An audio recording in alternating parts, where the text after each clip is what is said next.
Senhor nosso Deus, te agradecemos, Pai, pela oportunidade de estar mais uma vez aqui para falar de Ti. Obrigado. Pai, obrigado pelo Teu Espírito, Senhor. Que cada dom que será examinado, que será discutido, possa também ser apreendido, aprendido, Senhor, e executado no seio da Tua igreja, em todas as congregações, igrejas e denominações, que esta voz alcançar, que este vídeo alcançar. Abençoe de modo grandioso aqueles que nos assistem, assim como o Senhor já tem abençoado a minha vida, a vida do Diego e a vida do Rony, que fazemos esta discussão aqui deste texto tão importante, deste tema tão importante. Te agradecemos, Pai. Muito obrigado por tudo e abençoa a nossa vida mais uma vez. Amém. Amém.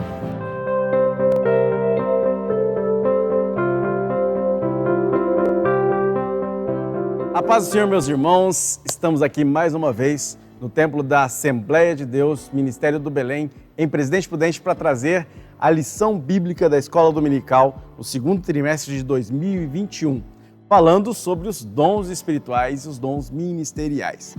Nesta feita, a lição número 4, nós falaremos sobre os dons de poder. E estes dons de poder, meus irmãos, trazem como textuário nesta lição o texto que está em 1 Coríntios, capítulo 2, versículos 4 e 5. Diz assim a palavra de Deus: a minha palavra e a minha pregação não consistiram em palavras persuasivas de sabedoria humana, mas em demonstração do Espírito e de poder, para que a vossa fé não se apoiasse em sabedoria dos homens, mas no poder de Deus. A verdade prática vai falar que os dons de poder são capacitações especiais em situações que demandam a ação sobrenatural do Espírito Santo na vida do crente. De novo, ouvi umas palavras capacitações.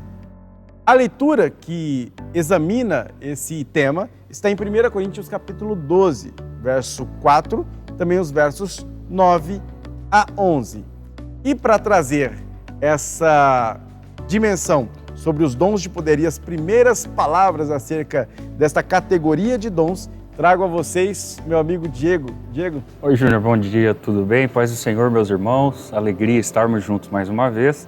Hoje, como o Júnior colocou, estamos na lição de número 4 e olha, a lição de número 4 já faz publicidade para o Pentecostal Raiz, porque fala dos dons de poder. Então, para aquele que é mais raiz no pentecostalismo, olha, já está dando glória a Deus. Mas a verdade é que, como problematiza Elinaldo na introdução, qual que é a finalidade desse poder? Aliás, ele questiona por que será que atualmente não vemos tais manifestações em nosso ambiente com mais frequência? Essa é uma problemática construída na introdução, mas óbvio, só estou dando spoiler e nós vamos responder isso à medida que os tópicos forem sendo comentados. Como o Júnior bem colocou, nós estamos diante do tópico primeiro e o tópico primeiro fala exatamente sobre o dom da fé. Uma palavra monossílaba, pequena, mas que tem um significado maiúsculo. Aqui dentro do dom da fé nós vamos discutir alguns assuntos, como por exemplo a questão do seu próprio significado, a sua ideia etimológica. Por conseguinte, nós veremos o papel, o exercício da fé exatamente como um dom e, respectivamente, veremos exemplos bíblicos que correspondem a esse propósito. Então vamos lá. Com relação a essa ideia de definição, há um texto sacro que é indispensável para essa citação, que vira um texto áureo bíblico quando o assunto é fé. Hebreus capítulo 11. Ora, fé é o firme fundamento das coisas que se esperam e a prova das coisas que não se veem. Você, possivelmente, educador da Escola Bíblica Dominical, você que é pastor, você que não é nenhum deste ofício que mencionei, mas que usa a Bíblia Sagrada para exposição, já utilizou esse texto diversas vezes. O fato é que existe uma complexidade dentro dessa exposição, né? A gente cita porque o texto é bonito, a ideia é dinâmica, a proposta é pedagógica, mas o fato é também que a gente fica de quando em vez meio que perdido para dar a definição exata do texto do autor aos Hebreus. especialmente capítulo 11, verso 1. A proposta do pastor Elinaldo, como o Júnior colocou na lição passada, você deve ter acompanhado, ela se fundamenta muito na teoria de Stanley Horton, né? Que inclusive identifica com muita propriedade, diga-se de passagem, esse texto a partir de 3 elementos. Imagine o capítulo 11, verso 1 de Hebreus e, consequentemente, faça uma relação de que essa fé é fundamento para a confiança em Deus, consequentemente, cria uma esperança ou uma expectativa segura do que se espera em Deus e, por fim, promove uma convicção antecipada. A última parte do verso 1 do capítulo 11 de Hebreus diz que essa fé é a prova das coisas que não se veem. Ora, se é prova, é uma convicção antecipada. Então, o exercício da fé contemplado naquilo que Hebreus capítulo 11, verso 1 diz, é exatamente uma ideia em que se promove uma convicção antecipada. Por aí a gente consegue ter um entendimento basilar acerca da proposta da fé. Agora, num segundo momento, para ser mais incisivo e enfático, nós temos a fé como um dom. Se vocês me permitem, eu construo um raciocínio sobre a fé, obviamente pela perspectiva, pelo viés da palavra de Deus, como alguns degraus, né? Porque a fé, ela não pode ser lida de uma maneira isolada, porque senão você vai relacionar um assunto com outro que não tem a mesma definição ou a mesma terminologia. Você vai encontrar a palavra fé em diversos momentos, mas com diferentes aspectos. E aí você pode colidir a terminologia daquela com esta definição. Então vamos lá. Nessa proposta de degraus, eu vejo uma fé que começa pelo natural, que parte para uma fé salvífica, nós temos a fé como fruto e a fé como dom. Permita-me dialogar isso como degraus, claro que em sendo degraus dá a impressão que o último é o mais elevado, mas não é essa a intenção, é só para o entendimento se tornar mais pedagógico e para a compreensão ficar mais fácil. Quando a gente fala de fé natural, por exemplo, eu vou dar um exemplo muito simples. Você que está aí nos assistindo, possivelmente você está assistindo esse vídeo sentado, assim como eu estou. Você se deu conta que você não olhou a estrutura dessa cadeira para ver se ela de fato suportaria o seu peso? Você não olhou para ela ou nunca o fez, nem quando comprou, para saber se ela de fato tinha resistências para o seu corpo. Se você o fez, você é um fenômeno. Eu mesmo cheguei aqui hoje e das outras vezes, Júnior, nunca fiz esse reparo. Até inclusive vou aproveitar a oportunidade para verificar. Parece que está tudo adequado aqui. Isso é uma fé natural. Mas existe a fé salvífica. Essa fé é a fé que nós temos em Cristo Jesus.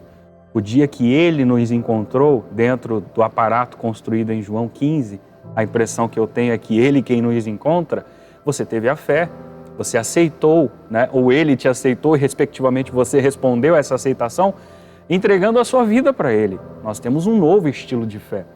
Mas quando você vai à Bíblia nas cartas de Paulo aos Gálatas, capítulo 5, versículo 22, você vê que dentro da proposta do fruto, tem um dos elementos que se destacam, que é a fé. Mas aquela fé tem uma ideia, uma conotação de fidelidade, né? Portanto, não está atrelada ao natural e nem à fé salvífica, mas ao contexto de fidelidade, que é uma proposta contínua no aspecto da salvação, uma santificação de si próprio. Mas nós chegamos a um ponto relevante da discussão, que é a fé como dom. E o que seria a fé como dom? Aqui, na nossa abordagem, nós entendemos a fala do pastor Elinaldo como sendo aquela que realiza coisas que transcendem a esfera natural da vida. Vamos usar um linguajar que se tornou aí bastante popular, o sobrenatural, né? E a gente consegue adiantar um exemplo disso? Consegue. Isso, claro, já vai corresponder ao ponto de número 3, e fala sobre exemplo bíblico do dom da fé. Qual texto seria relevante para isso? Êxodo, capítulo 14, versículos 13 e 14. A palavra êxodo, na sua semântica, já fala de fuga, de retirada, de saída. Então você se lembra perfeitamente que o povo está deixando o Egito em destino à terra que mana leite e mel, e há um contexto muito utilizado pelos pregadores, virou um clichê durante muito tempo, Isso já não é tanto quanto se era utilizado, mas durante muito tempo não tinha um pregador que não usava esse jargão, que é aquela ideia, olha, e Moisés chegou diante do Mar Vermelho, e à frente dele o mar, e de um lado o deserto, e do outro, e atrás o exército inimigo. Todo mundo, acredito, estou te incluindo nessa, já utilizou essa ideia. E essa ideia, ela não é uma ideia antibíblica, não. Essa ideia realmente aconteceu. É claro que quando a gente contracena, uns sensacionalizam mais, outros menos. Mas isso em vias de fato aconteceu. E aí, o que foi que aconteceu? Capítulo 14, versos 13 e 14, o Moisés, depois, aqui eu estou enxugando a história, mas se você voltar um pouquinho, você vai ver que o próprio Moisés também estava temeroso com a situação, que ele está clamando a Deus, esse clamor está implícito, e Deus diz para ele, é o seguinte, diga para o povo marchar. E aí nos versos 13 e 14 ele é muito mais enfático, porque 2 textos saltam os olhos. Tanto o verso 13 quanto o 14 eu faço questão de ler na íntegra para você.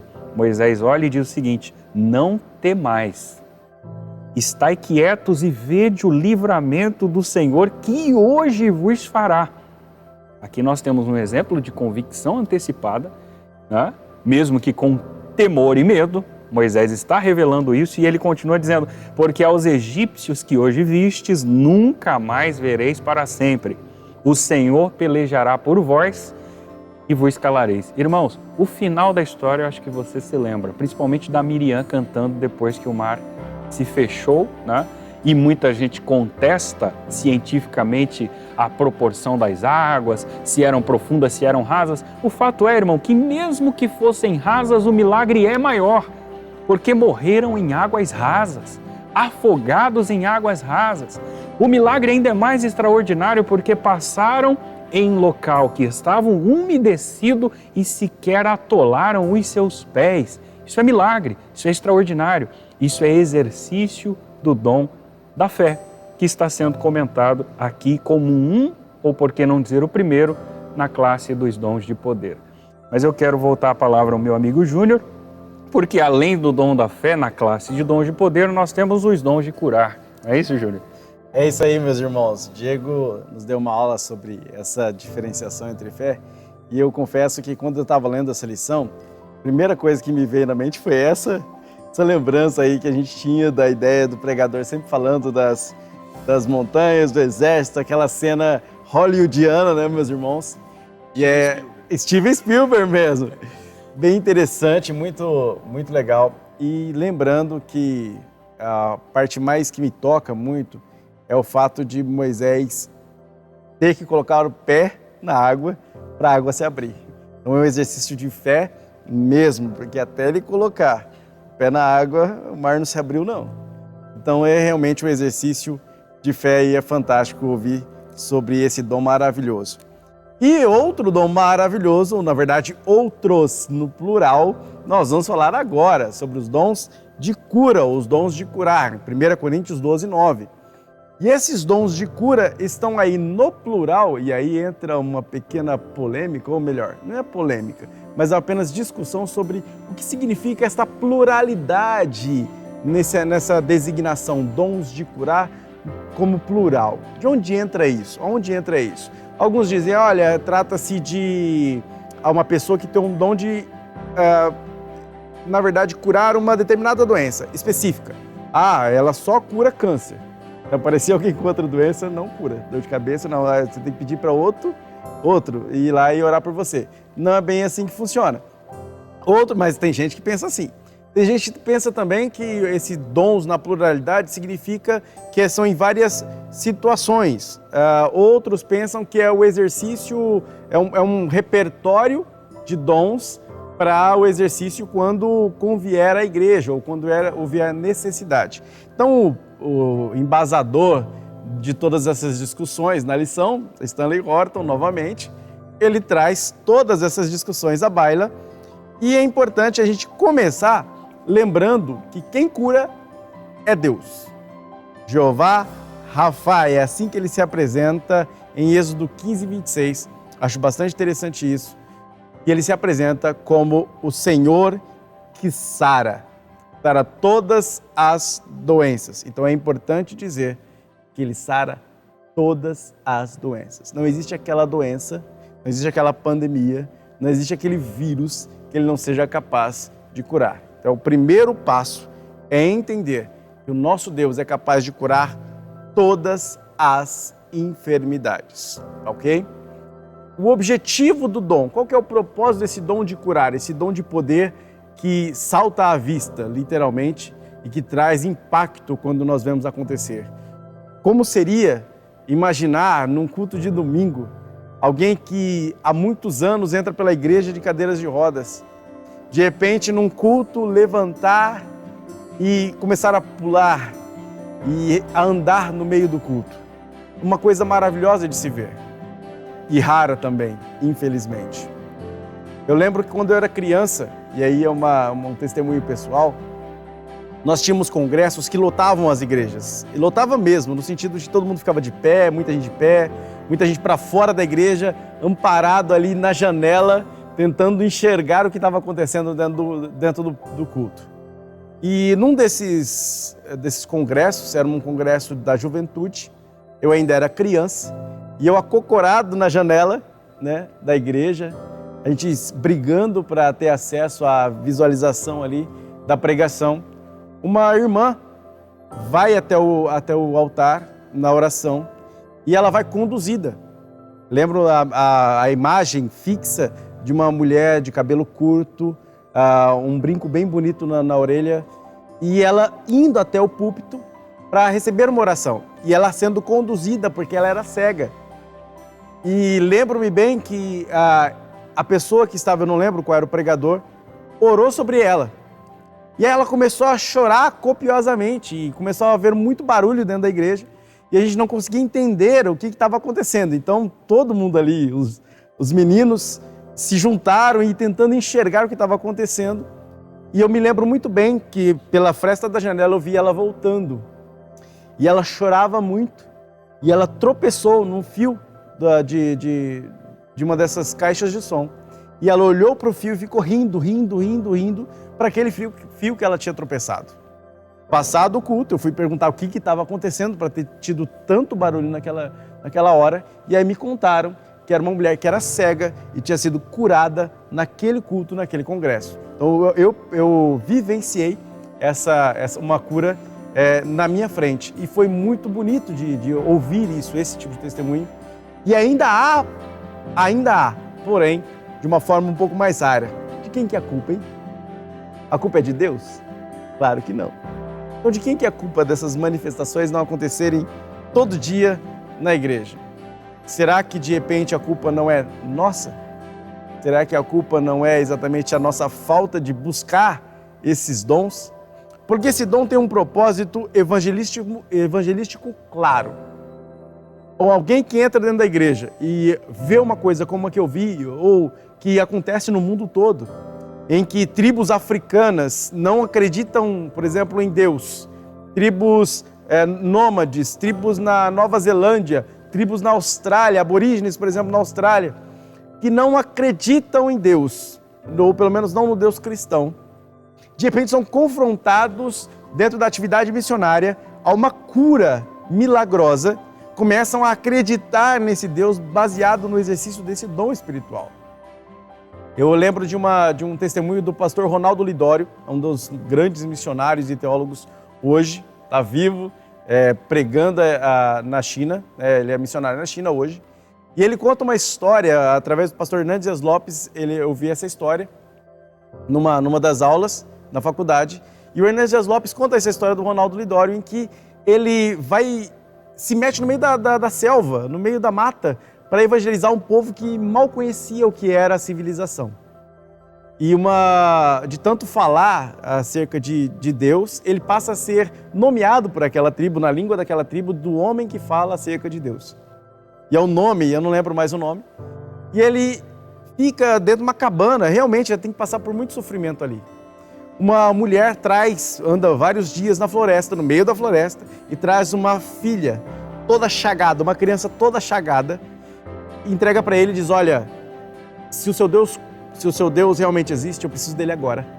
eu quero que você ore pela minha filha, eu quero que ela seja curada porque ela vai morrer. E o Ronaldo conta que ele ora, angustiado, ora por aquela criança. A criança é embalada de novo em seus panos e a mulher volta para vários dias de caminhada até a sua casa. Ele fica apreensivo, vai orar junto com a esposa, vai orar a Deus para este caso, para que Deus cure aquela criança. Passado um tempo, ele abre a porta de casa e existe uma multidão de pessoas lá. O que está acontecendo? Aquela mulher chegou naquela tribo, depois de vários dias, e desembala aquela criança.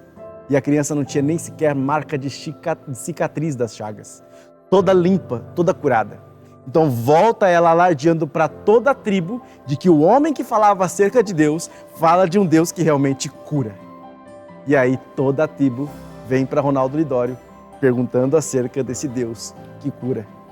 Então, irmãos, nós estamos diante de um dom exercido e que faz impacto direto na evangelização. Nós, como Paulo fala em Romanos 8, 23, estamos sedentos pela redenção do nosso corpo, que fala da cura das nossas doenças. E aí a cura é completa. A cura não é simplesmente a cura de uma doença física, de um vírus, de uma bactéria. Não estou falando só sobre isso. O dom de curar não é restrito a isso apenas, mas é uma cura completa. É uma cura física, espiritual, é uma cura emocional, uma cura psicológica, é uma cura completa. Quando a mulher do fluxo de sangue toca em Jesus e ela é curada, quando Jesus cura o cego de nascença, quando Jesus cura o leproso e toca no leproso, todas as vezes a resposta foi: a tua fé te salvou. Jesus, ao exercer o dom de cura, ele mostra que a cura não foi só uma cura física. Aquele cego não foi curado só da sua vista. A mulher do fluxo de sangue não foi curada só daquele fluxo que a atormentava durante os dias de menstruação, não. Ela foi uma cura social, porque a mulher voltou para a sociedade. O cego voltou a trabalhar. Uma pessoa que eu estava comentando com isso com o Rony nos bastidores, antes da gente entrar aqui, aquele cego de nascença, ao ser curado por Jesus, ele é curado de forma muito completa, porque o cego não podia entrar no templo para ofertar. Alguém que tinha um problema de saúde, um defeito físico, não podia entrar para ofertar no templo. A partir daquele momento e daquela cura, aquele cego podia adentrar uma vez por ano no templo. Imagine no ano seguinte, quando aquele cego tivesse a primeira oportunidade na vida de entrar no templo de Deus, andar por aquelas portas e entregar a sua oferta de sacrifício pela primeira vez. Qual seria a emoção de ser reintegrado à sociedade depois de haver sido excluído por tantos anos? Isto é cura. E a cura é completa. E o dom espiritual no exercício da igreja, dentro da igreja, tem total relação com missões e redenção, corpo, alma e espírito. Por isso, meus irmãos, mais do que nunca, é necessário que nós busquemos os dons, porque é um dom que mostra a manifestação de um Deus real no mundo real. Esse dom de cura é uma tarjeta bem grande, uma exposição gigante de uma frase impressionante. Não existe tarde demais para Deus. Não existe o momento que não dá mais, não tem ponto de retorno. Deus é o Deus que cura, para além da medicina. A medicina ela é importante, ela avançou, porém uma pandemia como a nossa que nós vivemos demonstra que ela ainda tem limites. Nosso Deus não tem. Existem pontos em que a medicina não alcança, mesmo tentando ser igual a Deus e até tentando criar seres humanos em laboratório. Porém, existe um ponto em que ela tem o seu limite. A partir dali, Deus pode agir. Por isso nós cremos na contemporaneidade deste dom que é concedido pelo Espírito Santo. Ele faz aonde Ele quer, como Ele quer, e Ele usa quem quer. O dom, no final das contas, é dele. E por fim, para completar esta beleza de tríade aí, desse tripé, como o Diego fala, dos dons, temos o dom de operação de maravilhas que o Diego vai nos ensinar hoje. Olha, irmãos, se eu fosse você, eu dava glória a Deus, porque é impactante. Não é demagogo essa fala. É impactante você ouvir esse discurso que o Júnior colocou para nós aqui com relação à cura, né? A partir da palavra de Deus, isso é impactante. Eu até acredito, Júnior, é muito pessoal essa inferência, que o dom de operação de maravilhas e os dons de curar estão muito atrelados, são parelhos, né? Uma coisa ou outra que o difere, que o dissociam, mas são muito parecidos. Aliás, com relação a esse tópico de número 3, que é o dom de operação de maravilhas, observe que o autor define, a partir da sua interpretação, que esse dom altera a ordem natural das coisas consideradas impensáveis, impossíveis. Essa é uma das dissociações em relação aos dons de curar. Aliás, a gente pode começar elencando uma história muito conhecida, não tão conhecida como aquelas que são mais lidas, mas que você, leitor da Bíblia, se recordará, de 2 Reis, capítulo de número 4, a história que envolve e que protagoniza a figura do profeta Eliseu. Se lembra da senhora que perdera o marido, o credor levaria os seus filhos como pagamento de dívida e a única alternativa que lhe restara, quando ela, indagada pelo profeta, disse que tinha apenas um pouquinho de azeite na botija. O próprio autor vai dizer que isso se aproxima aí a meio litro de azeite. Bem pouco. A recomendação do profeta é a seguinte: vai aí nos vizinhos e peguem vasilhas, mas não poucas. Pega bastante vasilha. A Bíblia não especifica a quantidade, mas dá para a gente supor que foi uma quantidade razoável. O que acontece aqui é extraordinário, porque à medida que ela derrama o que ela tem na vasilha nova, aquilo se multiplica. Interessante também rememorar que o azeite para quando o vaso acaba. Ou seja, se houvessem outros vasos, possivelmente haveriam mais azeite. Isso, inclusive, rememora um outro dom que acabamos de abordar, que é a fé. A fé da mulher deu até onde deu, o azeite acompanhou a fé daquela mulher. O fato é que foi suficiente para ela pagar a dívida e viver do resto. Ali nós temos uma demonstração de operação de maravilhas, porque isso está no campo da impossibilidade. Agora, o ponto de número 2, ele de fato discursa acerca de exemplos bíblicos com relação a essa operação de maravilhas.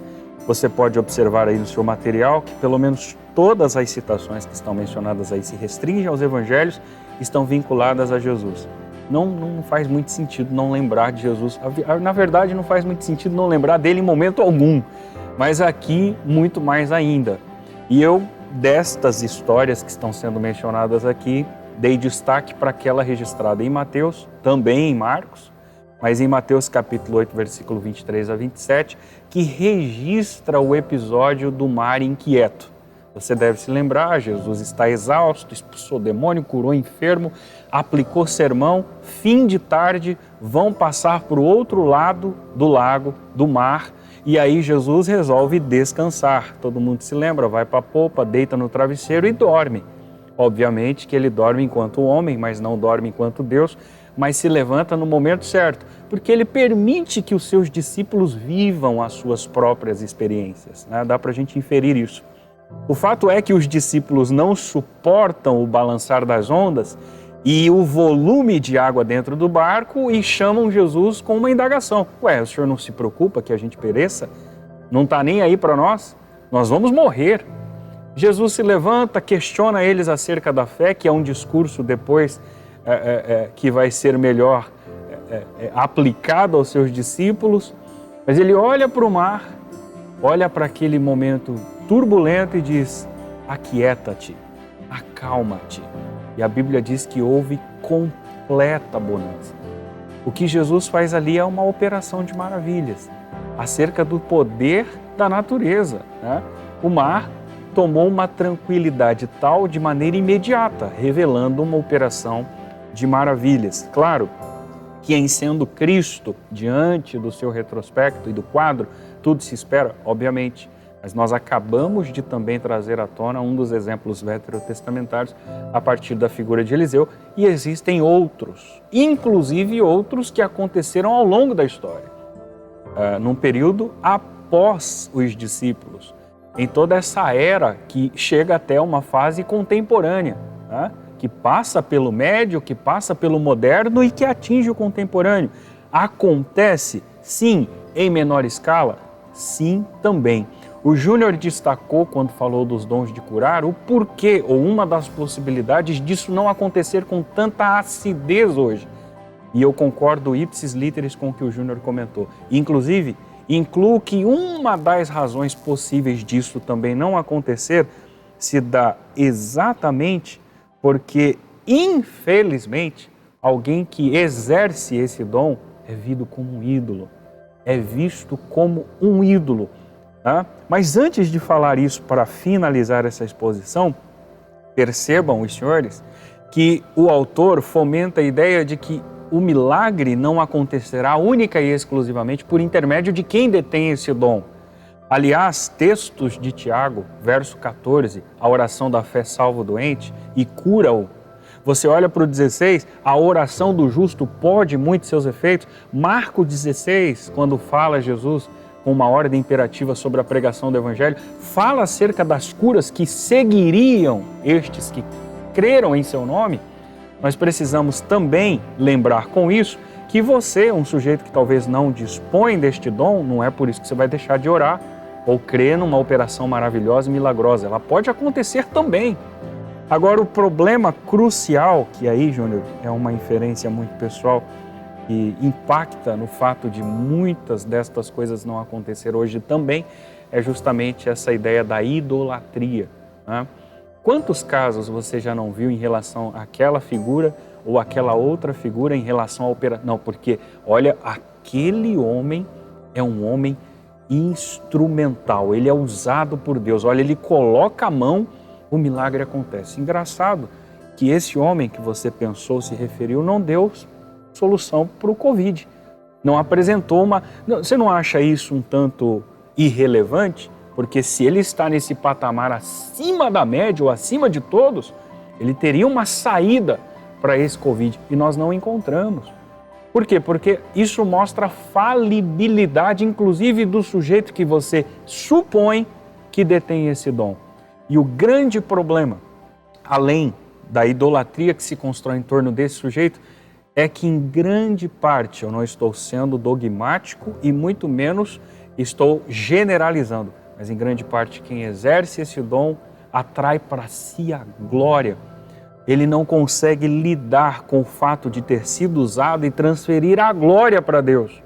Mas ele recebe o aplauso, ele recebe o reconhecimento e recebe a glória. E a Bíblia é muito clara em relação a quem é a glória.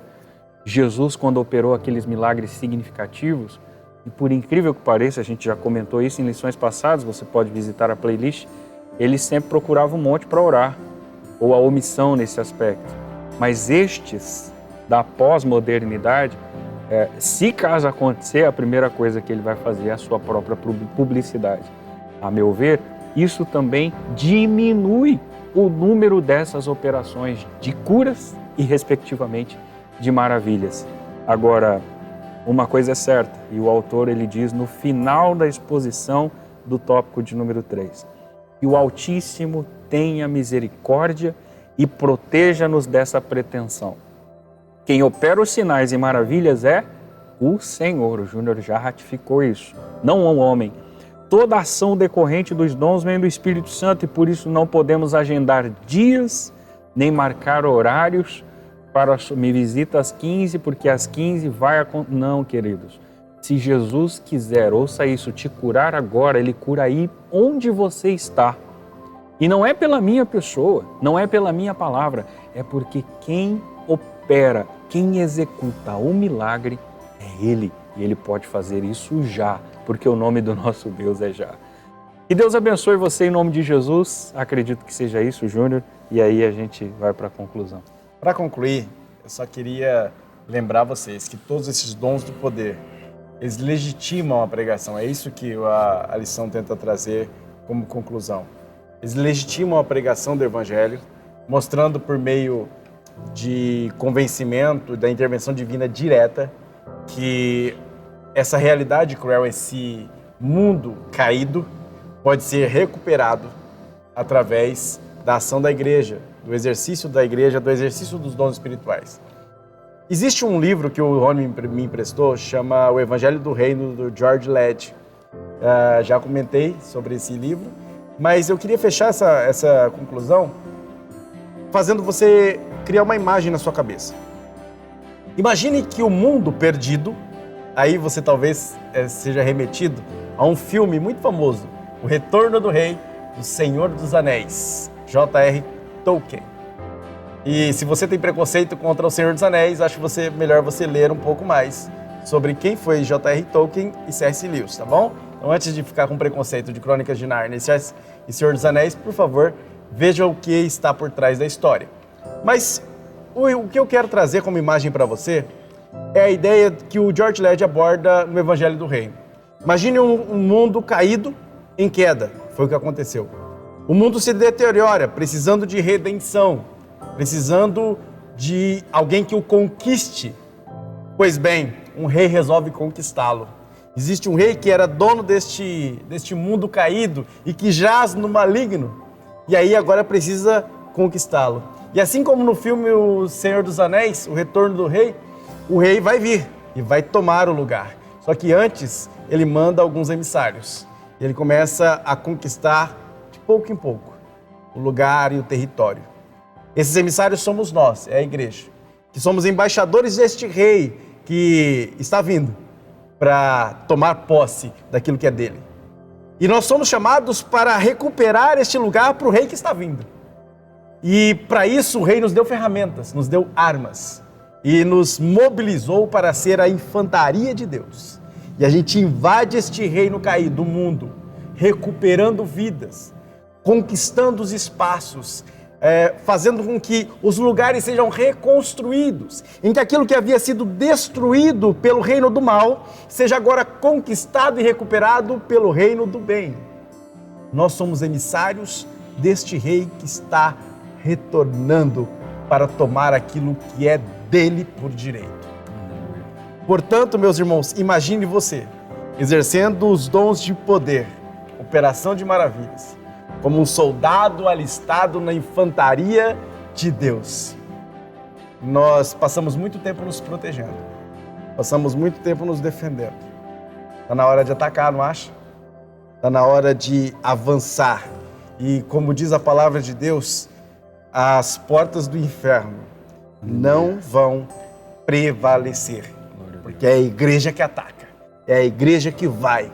Não tem porta parada que fique diante de nós, porque estamos impulsionados pelo poder do Espírito de Deus, um rei que está retornando para tomar aquilo que é seu.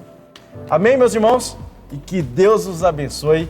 Se você curtiu essa aula, por favor, comenta aqui, se inscreve no canal, ativa o sininho de notificação e não se esqueça, abençoe mais vidas, compartilhando nos seus grupos familiares, compartilhando nas suas redes sociais, para que mais vidas possam ouvir acerca dos dons de poder e das maravilhas do nosso Deus. Né, Diego? É isso, Júnior. Satisfação, irmãos, estamos juntos, continuaremos juntos. Participe, compartilhe e vamos levar a palavra de Deus para muito mais pessoas. Deus te abençoe, em nome de Jesus.